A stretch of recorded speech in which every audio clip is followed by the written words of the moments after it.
le jour du jugement dernier, Yawmun Azim, c'est un jour terrible. C'est un jour, quand je dis pas facile, c'est un moindre mot. C'est un jour terrible. C'est un jour, mes frères et mes sœurs, cette introduction va être un petit peu longue, c'est un jour où tous les êtres chers que vous aimez dans cette vie d'ici-bas, c'est-à-dire vous-même, votre nefs, vos parents, vos enfants, vos épouses, tout ce qui est cher à vous dans ce monde d'ici-bas, le jour du jugement dernier, vous allez tout faire pour ne pas les rencontrer. Et vous allez même fuir. Yawma yafirru al-mar'u min akhihi wa ummihi wa abihi wa sahibatihi wa banihi likulli imri'in minhum yawma idhin sha'nun yughni. Ce jour, le jour du jugement dernier, ce qui nous attend, ce qui vous attend, mes frères et mes sœurs, c'est quoi? C'est la fuite. Lorsqu'on va devoir rendre des comptes, on va fuir. On va fuir devant les êtres qui sont chers et qui sont devant nous, parce qu'ils seront avec nous. On reconnaîtra nos parents, on reconnaîtra nos enfants, on reconnaîtra nos amis, on reconnaîtra nos épouses, on reconnaîtra tout le monde. Mais pourquoi on veut fuir? Parce qu'on a peur qu'ils vont nous demander des comptes. Qu'est-ce qu'on leur a fait? Toutes les personnes qui sont chères et les personnes qui étaient autour de nous, on a tellement peur qu'ils vont nous demander des comptes. On a été injuste, on a été mauvais, on a été irrespectueux envers nos parents, envers nos frères, envers nos épouses, envers nos enfants. Yawma yafirru al-mar'u min akhihi. La fuite. Wa ummihi wa abihi wa sahibatihi wa banihi. Tes enfants. Et qu'est-ce qu'il dit Dieu pour terminer ce verset du Coran? Likulli imri'in minhum yawma idhin sha'nun yughni. Car ce jour-là, chacun d'entre vous sera occupé à régler son problème, à régler son affaire. Chacun d'entre nous, ce jour-là, il n'y aura pas de coup de main. N'attendez pas de coup de main le jour du jugement. Ce jour-là, si ce n'est la shafa'a d'ahl al-bayt. Allahumma salli ala Muhammad wa ali Muhammad.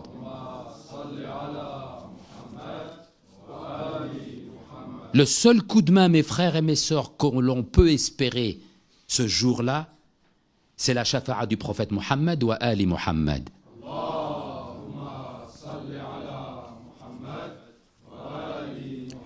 Donc mes frères et mes sœurs, craignez Dieu. Ayez toujours en l'esprit, dans votre esprit, devant vous, autour de vous, à côté de vous, la crainte de Dieu et la piété. L'islam, la religion musulmane, les frères, l'islam, il donne une grande importance au bien-être de la société. Et quand on voit pourquoi Allah, une des causes pour que Allah, subhanahu wa ta'ala, il a envoyé les messagers, les prophètes et les messagers dans les différentes sociétés, c'est pour leur montrer la voie, leur montrer le chemin de la lumière. Car malheureusement, il y a beaucoup de ténèbres. Il y a beaucoup de ténèbres, mais il n'y a qu'une seule lumière. Et Allah, tabaraka wa ta'ala, la religion musulmane, le prophète, alayhi salatu wa sallam, dans son message, nous a montré la lumière.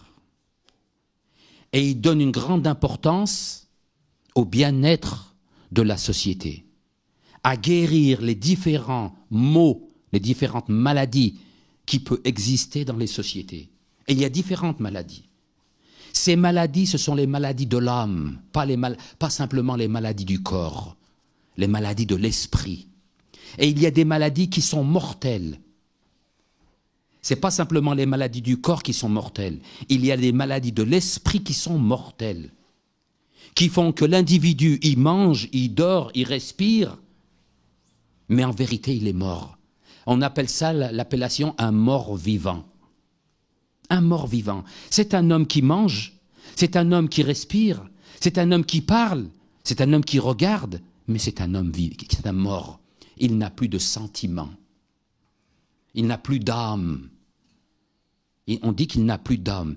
Et parmi les maladies qui ont une grande importance, malheureusement, dans le fait qu'on peut mourir au niveau de l'âme, il est connu cette maladie comme étant gravissime, c'est al-hasad. Qu'est-ce que le hasad? On va dire le hasad, c'est la jalousie. Non, ce n'est pas la jalousie. C'est l'envieux. Le péché de la convoitise. Convoiter ce qui n'est pas à nous. C'est-à-dire que Allah subhanahu wa ta'ala, qu'est-ce que la convoitise? Qu'est-ce que l'envieux? Qu'est-ce que la jalousie, si vous pouvez, si ça peut vous aider à comprendre? Qu'est-ce que c'est? C'est que Allah subhanahu wa ta'ala, et ça existe malheureusement, et nous allons voir que le péché de la convoitise, être envieux dans les sociétés en titre général ou individuel, est l'une des causes des plus grandes catastrophes et crimes. Plus grande catastrophe et même crime. Et cette maladie, c'est une maladie qui ronge. Qu'est-ce que c'est? C'est que lorsque Allah subhanahu wa ta'ala a donné une forme de quelque chose à un individu, il lui a donné la santé alors que toi tu ne l'as pas. Il lui a donné la richesse alors que toi tu ne l'as pas. Il lui a donné des enfants alors que toi tu n'en as pas. Il lui a donné le bonheur alors que toi tu n'en as pas. Au lieu de te contenter d'agir pour que Dieu te donne, toi tu voudrais que ce que Dieu a donné à ce monsieur ou à cette personne disparaisse à ton profit à toi. Et si toi, tu ne peux pas acquérir ce bonheur, ou ces biens matériels, ou cette richesse, ou cette santé, tu voudrais que cette personne qui a la santé devienne malade. Tu voudrais que cette personne qui a le bonheur soit malheureuse, comme toi tu es malheureux. Tu voudrais que cette personne, que Dieu lui a donné des enfants alors que tu n'en as pas, tu voudrais dans ton fort intérieur qu'il n'ait plus d'enfants. C'est-à-dire qu'il tombe malade ou même qu'il meure. Cette maladie, c'est une maladie, pour arriver à ce stade-là, qui est le stade ultime de l'envieux, ça se fait par étapes. Ça se fait tout doucement. C'est une maladie, c'est comme le cancer. Hein. Il y a la phase terminale, c'est fini, tu ne peux plus rien faire. Cette maladie, elle ronge. Et l'imam, l'a'imma alayhim as-salam, ils disent que cette maladie, elle ronge l'âme. Elle ronge l'âme. On dit dans les riwayas que l'envieux, al-hasad, ya'kul, il mange. Comme le cancer, comme une tumeur qui mange un membre du corps. Il dit al-hasad ya'kulu al-hasanat kama ya'kulu an-nar al-hatab. Al-hasad ya'kul, l'envieux ou le jaloux mange les bonnes actions que vous pouvez faire, parce que vous faites de bonnes actions. Nous faisons de bonnes actions. Mais ces bonnes actions dans la balance face à cette catastrophe, face à cette maladie qu'est l'envieux et la jalousie, font que ça annule nos bonnes actions. Comme quoi?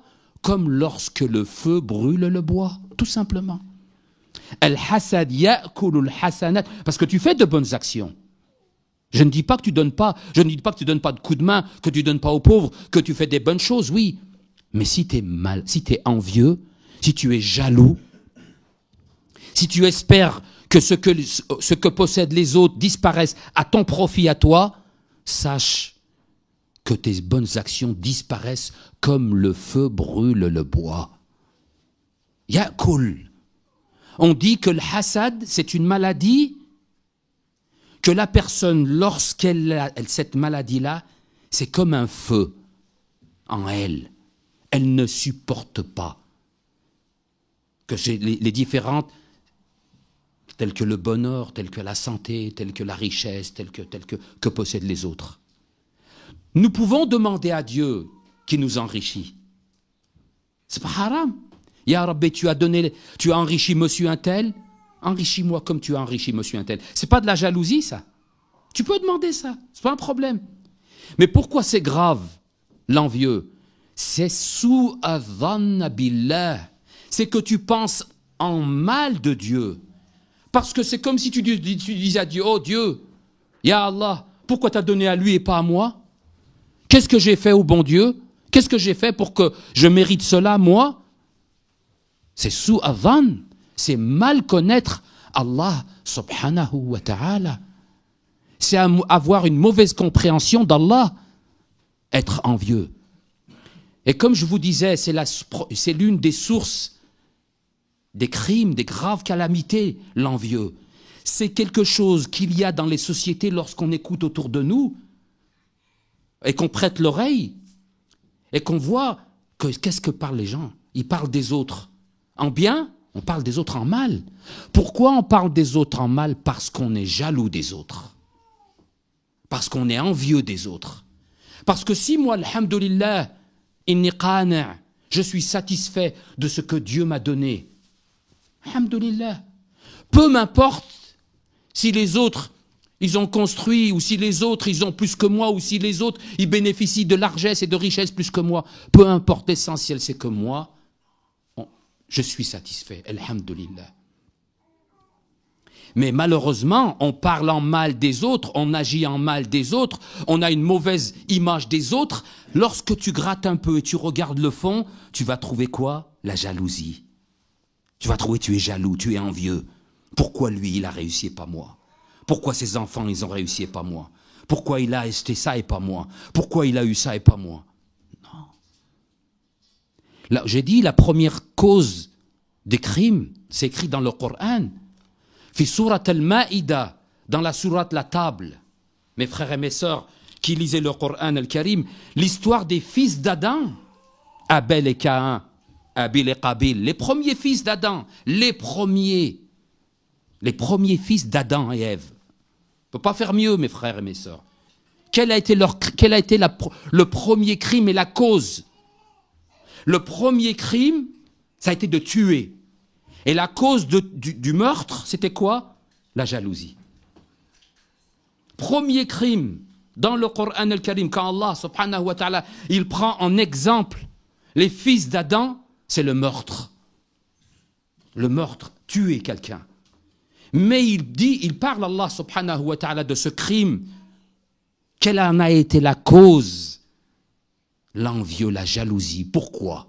Lui et pas moi. Et le Coran, il dit, Bismillahirrahmanirrahim, Watlu alayhim, récite-leur. Allah subhanahu wa ta'ala, il dit, récite-leur. Il parle au prophète. Watlu alayhim naba'i ibn Adam bil haqq.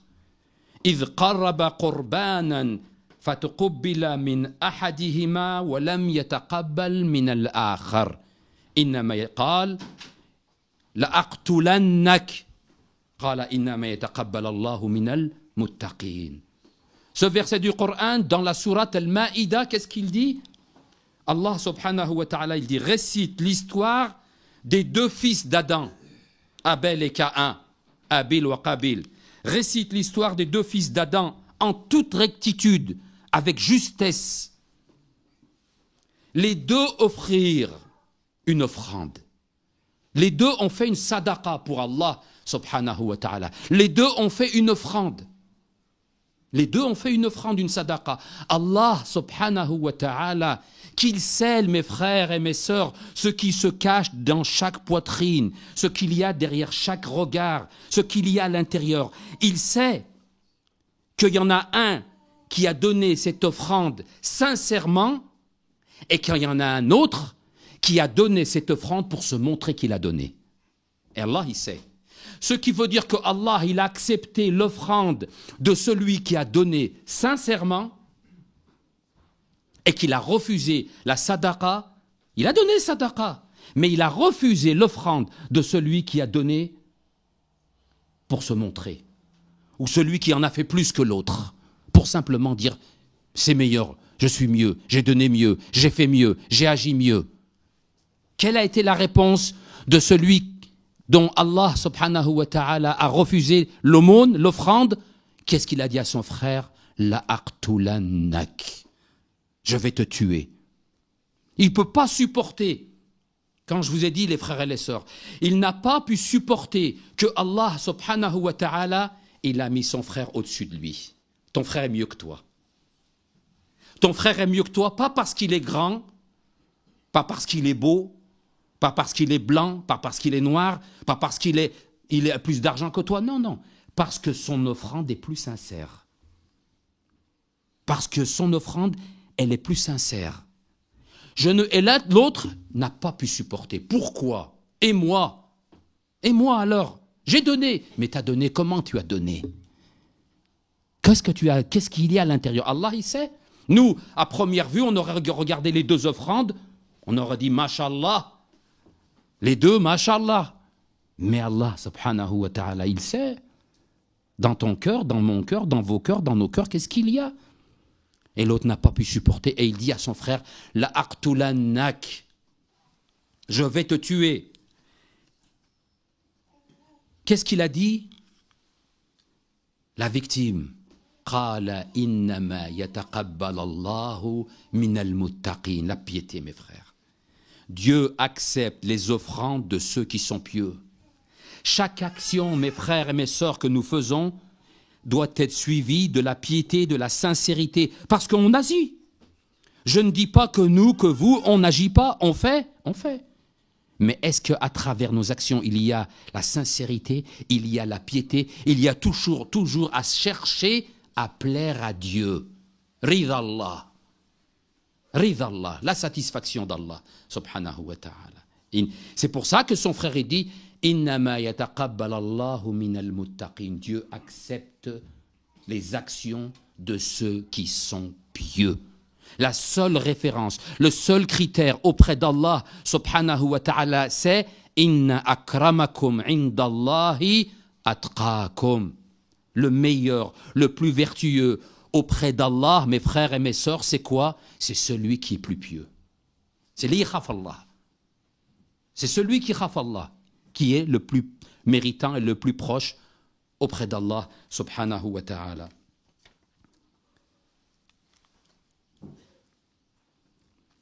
Puis il continue. فَطَوَعَتْ لَهُ نَفْسُهُ قَتْلَ أَخِيهِ فَقَتَلَهُ فَأَصْبَحَ مِنَ الْخَاسِرِينَ. Quand je vous ai dit la cause de l'assassinat, la cause du meurtre de tuer son frère, c'est la jalousie. Et il dit, le Coran, son nafs, son moi malveillant, nafs al-ammaratu bissou, son moi qui lui a conseillé, qui lui a incité peu à peu à commettre le meurtre de son frère. Et il le tua. Il a tué son frère. Il a tué son frère. Et le Coran dit, il le tua et fut du nombre des perdants. Celui qui suit cette maladie, cette gangrène qui ronge la foi, c'est pas simplement qui ronge le... Parce qu'il y a dans les péchés, il y a une incidence sur l'âme, ça touche l'âme, mais il y a aussi une incidence sur le corps. Il y a des péchés qui touchent l'âme, mais ils ne touchent pas le corps. Ils n'ont pas une incidence sur ton corps. Il y a des péchés qui ont une incidence sur les deux, sur ton âme et sur ton corps. Et l'imam alayhi salam, il dit, l'imam Ali alayhi salam, il va dans ce sens-là, son propos, il dit Sihat al-jasad min qillat al-hasad. Une petite phrase, tu as tout compris. Il dit Sihat al-jasad, la santé du corps. Donc ça, on voit bien, les frères et les sœurs, qu'il y a une incidence sur ton corps face à travers cette maladie-là de l'envieux, de la jalousie. Il dit Sihat al-jasad, un corps en bonne santé dépend de qillat al-hasad, du degré de jalousie. Du degré de jalousie. La santé, pourquoi? Parce qu'une personne qui est envieux, il ne dort pas. Il ne dort pas. Ça le ronge. C'est une maladie. Ma yartah. C'est un feu qui dure en lui, qui est en lui à l'intérieur. Il ne peut pas supporter. Comment voulez-vous qu'il trouve le sommeil? Comment voulez-vous qu'il est heureux? Il n'est pas heureux. Il est malheureux. C'est une maladie qui rend malheureux. C'est une maladie qui fait que les gens ont même un problème avec le corps, avec l'esprit. L'imam Ali, alayhi salam, il dit Sihat al-jasad min qillat al-hasad. Et il dit Al-ajab li ghaflat al-hasad an salamat al-jasad. C'est étonnant, il dit l'imam, c'est étonnant de voir que les personnes sont insouciantes face à l'envieux et la jalousie et des conséquences qu'il y a dans la santé de leur corps. Il y a des conséquences. Il y a des péchés, ils ont des conséquences dans ton esprit, dans ton âme. Ils ont des conséquences aussi dans ton corps. Jazadak. Tu veux guérir de cette maladie? Tu peux guérir. Mais ça dépend de toi. Trouve le bon médecin. Trouve le bon spécialiste. Le bon médecin, c'est le Coran. Le bon spécialiste, c'est le prophète Mohammed sallallahu alayhi wa alihi et sa famille.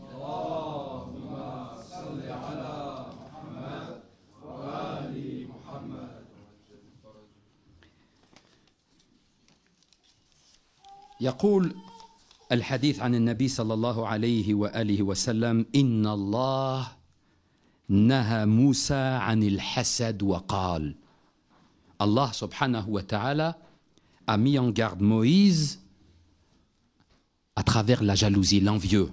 Il l'a mis en garde contre l'envieux, contre la jalousie, contre cette maladie. وقال له إن الحاسد ساخط لنعمه. L'envieux, c'est celui qui ne reconnaît pas tout ce que je lui ai donné. Allah subhanahu wa ta'ala, il nous a donné beaucoup de choses. Mais on reproche à notre Créateur de ne nous avoir pas donné cette chose que l'autre possède. Mais tout ce qu'il t'a donné la santé, il t'a donné l'aql, il t'a donné les moyens, il t'a donné beaucoup de choses, Allah subhanahu wa ta'ala. Mais toi, pourquoi il dit, Ya Moussa, attention à l'envieux, attention aux jaloux. Pourquoi je ne l'aime pas, il dit Allah subhanahu wa ta'ala? Parce qu'il ne reconnaît pas tout ce que je lui ai donné. La vue, l'ouïe, le goût. Choses de la vie quotidienne, les frères et les sœurs, qu'on ne fait pas attention, nous, et qu'on ne sait même pas remercier Allah. Mais des choses tellement simples pour nous, c'est une banalité, c'est une évidence, telle que le goût, telle que l'odeur. Pouvez-vous vivre sans sentir et sans goûter? On ne peut pas vivre. Quelle vie on aurait si on ne peut pas sentir les odeurs bonnes ou mauvaises et goûter ce qui est bon ou pas bon, ce qui est sucré ou salé. Tu peux manger quelque chose qui n'a aucun goût. Mais remercie Dieu, il t'a donné cette ni'ma. Nous, non. Lui, il a donné à l'autre. Je veux ce qu'il a donné à l'autre. Pourquoi l'autre et pas moi? Mais ce que je t'ai donné, ça ne suffit pas. وَقَالَ لَهُ إِنَّ الْحَاسِدُ سَاخِطٌ لِنِعَمِ صَادٍ لِقِسْمِ الَّذِي قَسَمْتُ بَيْنَ عِبَادِي. C'est ce que je disais auparavant. وَمَنْ يَكُ كَذَلِكَ فَصَلَّطَ فَلَسْتُ مِنْهُ وَلَيْسَ مِنِّي. Il dit, et dit à celui qui possède malheureusement cette maladie que tu ne fais pas partie de lui et qu'il ne fait pas partie de toi. Tu ne fais pas partie de lui. C'est comme tu ne fais pas partie de la communauté. C'est du temps de Moïse. Anta lasta min ummat Moussa alayhi salam. Wa Moussa laysa minka. C'est comme si maintenant Rasoul il dit, celui qui possède cette maladie-là, laysa minni wa laysa minni. Wa ana lastu minhu. C'est une maladie grave. Les conséquences, vous ne pouvez pas imaginer malheureusement les conséquences de cela. La jalousie. Surtout plus, et il n'y a pas simplement les aspects matériels, les frères. Ce n'est pas simplement l'aspect matériel, même à travers la connaissance, même à travers l'ilm. Le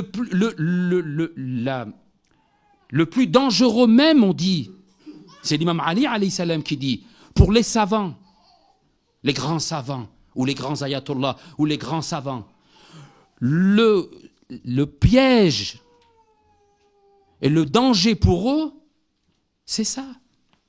Et l'imam Ali dit, le fléau du savant, de celui qui possède la connaissance, c'est qu'il croit qu'il est le plus et qu'il ne supporte pas qu'il y ait quelqu'un qui est plus que lui. On dit, afat al-ilm al-hasad. Afat al-ilm al-hasad. Tu ne peux pas supporter. Tu ne peux pas supporter, mathalan, c'est comme je disais de Qabil ou Abil, que tout le monde, deux personnes, deux savants, tout le monde se dirige vers un et pas vers l'autre. Vous croyez que ce n'est pas facile pour l'autre? Pourquoi on se dirige tous vers l'un et pas vers l'autre? Comment va réagir l'autre? Ce n'est pas facile. Tu trouves qu'un qa'id qui dit, mathalan, sortez, le peuple doit sortir, des millions y sortent. Et tu trouves un autre qui dit sortez, personne ne va sortir. Pourquoi lui, quand il dit sortez pour défendre la cause de l'islam, pour Allah, pour ci, pour ça, tu trouves des millions de personnes y sortent, comme en Iran qui s'est passé dernièrement. Des millions y sortent. Et si tu trouves un autre qui va dire il faut sortir, peut-être c'est ceux qui prient avec lui qui vont sortir. Mais ce ne sera pas l'impact que va avoir. Pourquoi? C'est Allah subhanahu wa ta'ala. C'est lui, Allah tabaraka wa ta'ala, qui, comme il dit Allah tabaraka wa ta'ala dans le Coran, la tahdi man ahbabt walakin Allah yahdi man yasha. C'est Dieu qui décide. C'est Dieu qui ouvre le cœur des gens. Mais l'importance, c'est qu'à travers cette maladie-là, on peut guérir. Mais ça dépend de nous, les frères et les sœurs, de faire les bons efforts, de lutter. Attention, vous serez toujours en lutte face à cette contradiction, face à ce mal. Mais il faut lutter. Il faut trouver l'énergie positive, il faut trouver la piété. Il faut puiser dans ses réserves, les réserves de taqwa Allah subhanahu wa ta'ala, pour lutter, pour dire tout le temps Alhamdulillah. On peut demander, mais ça reste toujours dans les limites de la religion, les limites que Allah subhanahu wa ta'ala nous a imposées. Inna asdaq al-hadith kitab Allah al-aziz. A'udhu billah minash shaytan ar-rajim. Bismillahir rahmanir rahim wal 'asr. Innal insana lafi khusr illa alladhina amanu wa 'amilus salihati wa tawasaw bil haqqi wa tawasaw bis sabr.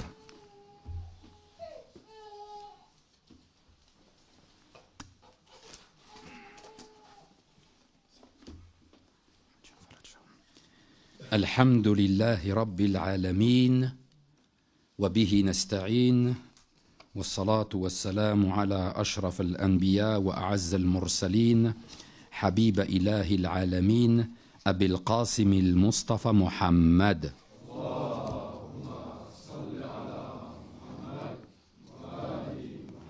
صلى الله عليه وعلى آله الطيبين الطاهرين المعصومين وصحبه المنتجبين وعلى جميع أنبياء الله والمرسلين أما بعد نشهد أن لا إله إلا الله وحده لا شريك له ونشهد أن محمدا عبده ورسوله أرسله بالهدى ودين الحق ليظهره على دين كله ولو كره المشركون ونشهد أن سيدتنا ومولتنا فاطمة الزهراء سيدة نساء العالمين ونشهد أن عليا أمير المؤمنين حجته والحسن حجته والحسين حجته والأئمة المعصومين من ذرية الحسين حجاج الله اللهم إني بهم أتولى ومن أعدائهم أتبرأ أيها المؤمنون قال الله الحكيم في كتابه المبين بعد أعوذ بالله من الشيطان الرجيم بسم الله الرحمن الرحيم قل هل ننبئكم بالأخسرين أعمالا الذين ضل سعيهم في الحياة الدنيا ويحسبون أنهم يحسنون صنعا صدق الله العظيم. Ce verset du Coran se trouve dans la dernière partie de la sourate Al-Kahf. Et dans ce verset du Coran, Allah subhanahu wa ta'ala, il nous dit, Qul, dis-leur, Hal nunabbi'ukum bil akhsarina a'mala, dis, vous ferai-je savoir qui sont les perdants? Car nous, dans cette vie d'ici-bas, nous voudrions savoir si nous faisons partie des perdants ou si nous faisons partie des bienheureux. Parce qu'il y a des bienheureux et il y a des perdants. Il y a ceux qui réussissent leur examen et il y a ceux qui échouent leur examen. Que ce soit un examen à travers les études ou que ce soit notre examen existentiel à nous qui concerne notre vie dans ce monde d'ici-bas et lorsque nous allons partir de ce monde d'ici-bas pour l'au-delà. Perdant, gagnant. Et ce verset du Coran y répond. Il dit Qul hal nunabbi'ukum bil akhsarina a'mala. Dis, vous ferai-je savoir ceux qui sont les perdants dans leurs actions dans ce monde d'ici-bas. Le Coran il dit ceux qui se sont fourvoyés dans ce monde d'ici-bas alors qu'ils s'imaginent que ce sont eux qui font le bien.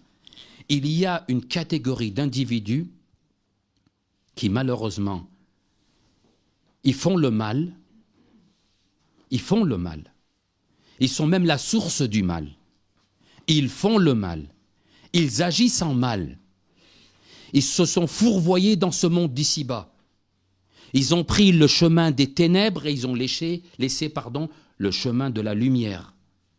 Mais malheureusement, tellement que ces personnes y sont dans les ténèbres, si vous les interrogez sur le bien-être de leurs actions, ils disent qu'ils font du bien. Vous pouvez trouver des personnes qui, au nom de l'islam, au nom de la religion musulmane, font des choses, des actions qui sont contraires à la religion. Et ils pensent qu'ils agissent bien. Et le Coran, il va dans ce sens-là, dans ce verset du Coran, il dit « قُلْ هَلْ نُنَبِّئُكُمْ بِالْأَخْسَرِينَ أَعْمَلًا الَّذِينَ ضَلَّ سَعْيُهُمْ فِي الْحَيَاةِ الدُّنْيَا » Ceux qui se sont perdus, qui se sont fourvoyés dans ce monde d'ici-bas. وَيَحْسَبُونَ Et ils pensent وَيَحْسَبُونَ أَنَّهُمْ يُحْسِنُونَ صُنْعًا Ils pensent qu'ils font le bien. Des moments, une personne, il fait une mauvaise action, il sait qu'il fait une mauvaise action. Dans son fort intérieur, il sait. Il sait reconnaître le bien du mal et il sait quand une action est bonne et mauvaise. Même s'il fait une mauvaise action, il sait reconnaître une bonne d'une mauvaise. Mais il y a une catégorie de personnes, ils se sont tellement fourvoyés dans ce monde d'ici-bas. Ils sont tellement dans les ténèbres que cette catégorie d'individus n'est pas capable de distinguer le bien du mal, malheureusement, et ils font des choses contraires aux principes de la religion. Et si vous les questionnez, qu'est-ce qu'ils disent? يَحْسِبُونَ أَنَّهُمْ يُحْسِنُونَ صُنْعًا. Le riwayat taqoul, les hadiths du prophète alayhi salatu wassalam et des imams alayhi salatu wassalam, à la fin juste avant la parousie de l'imam Mahzaman, à la fin des temps, lorsque va arriver notre imam, l'imam Mahdi ajilallahu ta'ala farajahu sharif, quelle sera la situation de la ou des sociétés? Je parle des musulmans. Quelle sera la situation des musulmans à cette époque-là? Comment seront leur état d'esprit? Il va arriver un temps. Il dit, تقول الرواية يخرج من الدين من كان يقول به. Il va arriver un temps où les gens vont sortir de la religion tout en parlant de la religion. Allahu Akbar.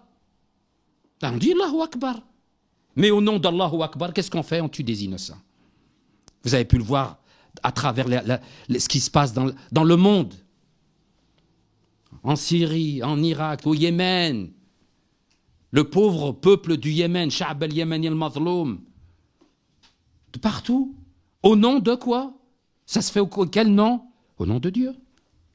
On dit Bismillah et on tue des innocents, on tue des enfants. On prend des femmes captives et on dit c'est l'islam. Yahsibuna annahum. Et croyez-moi mes frères et mes sœurs, des témoignages de soldats qui ont pris ces personnes-là, ils étaient stupéfaits de voir qu'ils y croyaient réellement.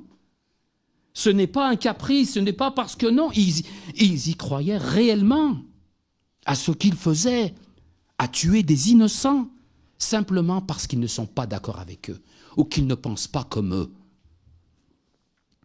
يخرج من الدين تقول الرواية يخرج من الدين من كان يقول به. Il va arriver un temps où on sortira de la religion. يخرج من الدين. Même s'il en parle, même s'il parle de la religion, même s'il a l'habit de la religion, même s'il a les attributs de la religion, attributs extérieurs de la religion. يخرج من الدين من كان يقول به. Et l'autre religion, il dit, l'autre hadith, il dit, يخرج من الدين وهو. Et ça, c'est plus grave. يخرج من الدين وهو لا يعلم أنه قد خرج من الدين. يخرج من الدين وهو لا يعلم أنه قد خرج من الدين. Puisqu'il pense qu'il fait bien. Daesh croit, je vous assure, Daesh, ils croient qu'ils font bien. Vous ne pouvez pas maintenant, malheureusement, la mauvaise image qu'ont donnée ces gens-là, ces individus-là à la religion musulmane, à l'islam. Cadeau gratuit. Maintenant, tout ce qui a trait à la religion musulmane, à cause de quoi? À cause de يخرج من الدين من كان يقول به. يخرج من الدين وهو لا يعلم أنه قد خرج من الدين. Il dit, il sortira de la religion celui qui prêche pour celle-ci. Tu imagines? Il prêche pour celle-ci alors qu'il sort de la religion. Pourquoi? Parce que c'est loin des principes de la religion. Le prophète Mohammed sallallahu alayhi wa sallam, il dit, et ça c'est Dostur, comme, vous savez, il y a une constitution, c'est la constitution dans la religion. Il dit, La yu'minu ahadukum hatta yuhibbu li akhihi ma yuhibbu li nafsihi. Tu ne saurais être croyant tant que tu n'aimes pas pour ton frère ce que tu aimes pour toi. Et il dit kullu muslim ala muslim haram. Chaque musulman, il y a quelque chose qui est sacré envers un autre musulman. Il y a trois. Kullu muslim ala muslim haram. Il y a trois choses qui sont sacrées, que tu n'as pas le droit de porter atteinte à ton frère ou à ta sœur ou aux musulmans en général. Damuhu, faire couler le sang. Tu n'as pas le droit. C'est haram. Maluhu, prendre ses biens matériels comme butin entre guillemets. Parce qu'il dit c'est le butin de guerre. Maluhu wa irduhu, son honneur. Tu tues et tu prends sa femme et tu en fais une esclave. Il dit au nom d'Allah. C'est Dieu qui a dit ça. C'est l'islam qui a dit ça. Malheureusement, le mal qui est fait, mes frères et mes sœurs, vous ne pouvez pas imaginer l'impact que cela a. Bien sûr, nous condamnons à titre individuel et autres, mais l'impact que cela a, l'impact qu'il y a dans le monde, malheureusement. D'où la nécessité pour les personnes qui sont responsables, pour les personnes douées d'intelligence, douées de clairvoyance, d'agir, de faire son devoir. De ne pas être passif, mais d'être actif, de faire son devoir parce que le jour du jugement dernier, ça ne sera pas suffisant de dire « j'étais pas d'accord ». Il faut agir quand tu n'es pas d'accord. Il faut le montrer quand tu n'es pas d'accord. Il faut parler quand tu n'es pas d'accord. Il ne faut pas se taire. Allah subhanahu wa ta'ala nous a donné le moyen de parler. Et ça, c'est notre devoir à chacun d'entre nous, à chacun d'entre nous, à chacun d'entre nous, à chacun d'entre nous, à chacun d'entre nous.